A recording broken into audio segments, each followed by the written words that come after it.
Hello everyone, today we'll show you how to create manuals and guides instantly using AI. No fuzz documentation, just run through the process and this AI tool will generate your guide for you. So for this tutorial, you're going to want to make sure that you have the Scribe How Chrome extension installed and pinned on your browser. So let's say, for example, you want to create a guide on how to upload products to your Shopify store. So what you can do is while you're over here at your Scribe dashboard, you can click on Capture a Scribe. So what you can do is while you're over here, you can head over to your Chrome extension, click it, and click on Start Capture. So now that you're over here recording your Scribe, you can just go about the normal process of what you want to record.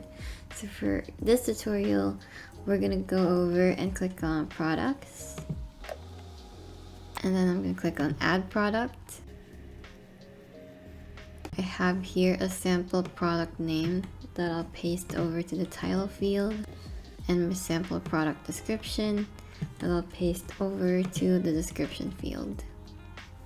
Set it as active. Then I'll also upload some of the photos for the sample product. I'll go on and set the price for this product. And so if you're happy with everything that you have on the fields, you can click on Save and set it as active. So that's how I could add a product on Shopify. Now that I'm done with this guide, I could go on ahead, go back to the controls and click on Complete Capture. So now we have our Scribe here, and we can see that the AI automatically created a guide that included screenshots. It also included the places where I clicked on. It even included the keyboard shortcuts that I had.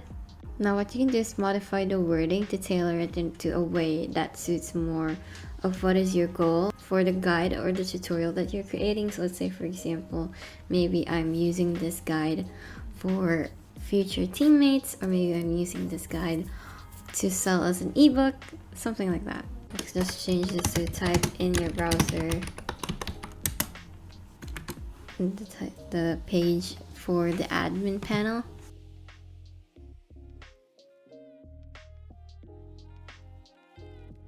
Okay, so now I'm done modifying this guide that I created using Scribe. The next step would be I could share it with others. So since I am done modifying the Scribe that I created, I could share this with other people. I could embed it to my website, or there's also an option to export, but these are features that are available only if you're on the paid version. On the other hand, you can always just click on Copy Link, which is the best sharing option for secure sharing with others who are also non-Scribe users. And there's also an option to submit it to search engines so that it could appear in search engine results. And there you have it. If you found this video helpful, please don't forget to leave a like, comment, and show us some love so it reaches more people. You can also subscribe to our channel for more informative content like this one. Thank you!